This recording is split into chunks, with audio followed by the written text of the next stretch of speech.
Hey Naranisa Lovers, lagi nungguin apa sih tutorial kali ini?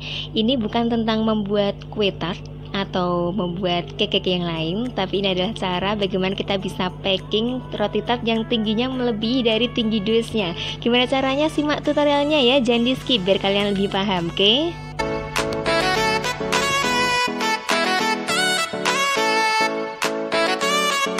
Untuk langkah yang pertama, siapkan dulu dusnya menyesuaikan dengan tatakan yang kita gunakan. Misalnya tatakan tatnya ukuran 29 cm. Jadi untuk dus yang harus kita pakai adalah ukuran 30 cm. Jadi di atas dari ukuran tatakannya ya.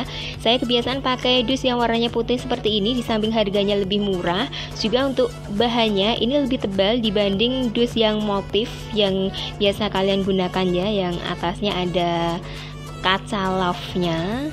Itu memang bagus sih ya, tapi untuk ketebalan dari dusnya ini jauh lebih tipis daripada dus putih seperti ini ya. Jadi saya seringnya pakai dus yang polos seperti ini. Di samping mengirit biaya, prinsip ekonomi, juga dari kualitas bahannya juga saya lebih cocok kalau pakai dus yang polos daripada dus yang hati seperti itu. Untuk langkah selanjutnya, untuk hiasan yang paling atas ini coba dilihat, ini kan ada traffic light yang lampu bangjo itu ya. Ini adalah hiasan yang paling tinggi. Ini coba diukur berapa tingginya. Jadi kita bisa menentukan berapa tinggi penyangga yang harus kita gunakan. Seperti itu ya. Untuk bahan penyangga yang kita gunakan ini adalah dus kosong, dus bekas. Biasa saya pakai itu kalau nggak dus air mineral, juga dus mie instan. Di samping ketebalannya nggak begitu tebal, nggak begitu tipis, jadi biasa saya gunakan untuk dus bekas semacam itu ya. Nah, untuk tingginya coba diukur sama penggaris. Untuk tinggi penyangganya sedikit lebih di atasnya ya dari traffic light ini. Nah, dipotong 4 seperti ini untuk semacam pilar-pilar ya, yang nanti akan kita staples di pojok-pojoknya. Cukup kita gunakan 4 saja sebagai tiang ya, untuk menyambung tutupnya biar nanti tidak bertabrakan dengan hiasan kue tart ini. Untuk jenis staples yang kita pakai yang ukuran besar seperti ini ya. Ini besar atau tanggung sih? Kalau biasa kalian staples dus itu kan ada yang kecil. Nah, ini di atasnya sedikit, ukuran tanggung ya kayaknya ya. Oke, agar bisa tembus pakai staples yang ukuran sedang seperti ini. Kalau satu udah bisa tembus. Kalau kalian ragu bisa 2 kali staples seperti itu ya. Ini satu udah cukup. Tapi kalau kalian ragu-ragu nanti ntar lepas gimana, cukup 2 kali nggak apa-apa. Seperti itu ya. Nah, agar rata, agar nanti tutupnya bisa bagus, nggak ada yang tinggi, nggak ada yang rendah, coba kalian ratakan dengan menggunakan penggaris. Ingat, untuk tinggi penyangganya itu harus sedikit lebih atas dari hiasan tertinggi di kue tart. Mudah-mudahan bisa dimengerti ya. Seperti ini, coba dipotong untuk ujung-ujungnya, dirapikan, diratakan untuk keempat penyangganya.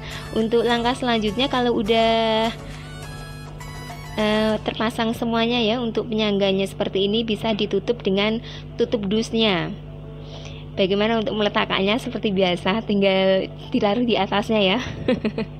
Nggak ada trik khusus sih, cukup seperti ini. Nah, biar nggak goyang-goyang atau nggak lepas waktu dibawa pulang sama yang order, jadi antara penyangga yang atas sama dusnya itu direkatkan dengan staples lagi seperti ini ya, biar kuat.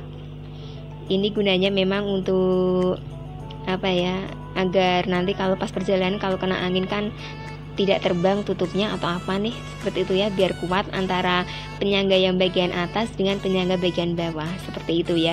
Keempat sisinya ditapel semua, bisa 2 kali atau sekali kalau udah tembus nggak apa-apa, tapi biasanya saya 2 kali sih biar lebih mantap gitu ya. Bagaimana untuk langkah selanjutnya? Kalau tutupnya udah terpasang seperti ini, kok samping-sampingnya ada yang bolong? Nah, jangan khawatir ya, kita tutup dengan kertas roti.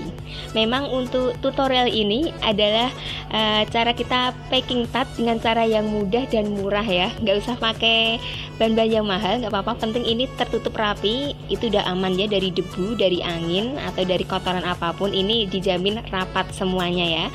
Dan untuk lebih mudahnya memotong kertas roti, saya sarankan kalau kalian belanja di toko bahan kue, belilah kertas roti yang gulungan satu-satu seperti ini ya. Tinggal langsung kres, langsung terpotong semua tanpa harus membuka gulungan kertas rotinya. Oke, mudah-mudahan paham ya. Kalau gulungannya banyak berarti kita harus mengurai satu-satu ya. Tapi kalau gulungannya cukup 1 lembar saja, kita tinggal mengukur berapa sih tinggi yang harus kita butuhkan. Kita langsung bisa memotong sekali seperti itu ya, langsung putus semua. Nah, untuk langkah selanjutnya kalau kita udah tahu berapa tinggi kertas roti yang kita butuhkan, ini istilahnya kayak apa ya, menutup semua lubang-lubang yang bolong nih di samping-samping dusnya seperti ini. Disolasi ya semuanya, atas bawah dikasih solasi biar aman, biar nanti kalau kena angin juga tidak terbuka ya untuk kertas rotinya. Jangan ada kertas roti yang nggak nempel seperti itu ya. Usahakan semua bisa disolasi, misalnya 2 bagian atas, 2 bagian bawah seperti itu. Untuk bagian sisi depan seperti ini kan masih bolong, jadi otomatis nanti akan kena angin, akan kena debu juga untuk kotoran juga mudah masuk ke dalam kue tartnya ya. Nah, untuk mengantisipasi hal itu, gunakan saja mika plastik, mika yang biasa kita gunakan untuk menjilid buku ya, yang bening seperti ini. Kenapa saya memilih warna yang bening, tidak berwarna merah, kuning, hijau, atau yang lain? Soalnya nanti kan biasanya kalau membawa kue tart itu kita nggak tahu kemiringan kue ada di dalam ya. Jadi sambil di perjalanan kita bisa ngintip-ngintip sedikit. Biar untuk kemiringan roti tart itu kita bisa mengaturnya. Misalnya kalau ini rotinya miring nih, harus digerakkan ke sini sedikit biar tetap tegak. Nah, seperti itu tujuannya ya. Istilahnya kayak jendela agar kita bisa melihat bagian dalam kue tart. Meskipun untuk samping-sampingnya tertutup rapat, tapi untuk satu sisi yang depan ini kan bisa terlihat transparan gitu ceritanya. Nah, ini adalah gunanya mika plastik untuk ngintip bagian dalamnya. Seperti itu ya. Dan ini adalah step terakhir. Ketika semua bagian sisi-sisi samping dus ini udah tertutup rapat, kita bisa meletakkan bonus dari kue tart berupa lilin atau pisau ya di atas dusnya seperti ini. Cukup direkatkan dengan solasi bagian atasnya, biar nanti dipasang sendiri ya sama yang order untuk lilinnya. Kalau dipasang langsung takutnya nanti perjalanan akan roboh nih lilinnya, akan merusak hiasan dari tartnya seperti itu ya. Nah, udah selesai nih tutorialnya. Ini adalah cara bagaimana kita packing kue tart dengan tinggi yang melebihi tinggi dusnya. Mudah kan caranya? Dengan bahan yang mudah sekali kita dapat, karena memang judulnya juga kita packing dengan bahan yang mudah dan murah. Seperti itu ya. Yang suka dengan video ini jangan lupa subscribe, like, share, dan komen. Jangan lupa juga untuk dinyalakan lonceng notifikasinya biar kalian tidak ketinggalan apa sih tutorial dari Naranisa Cake yang selanjutnya. Bisa dipraktekkan ya. Ditunggu lagi untuk video-video berikutnya. Makasih untuk kesetiaannya di channel ini. Sampai jumpa lagi.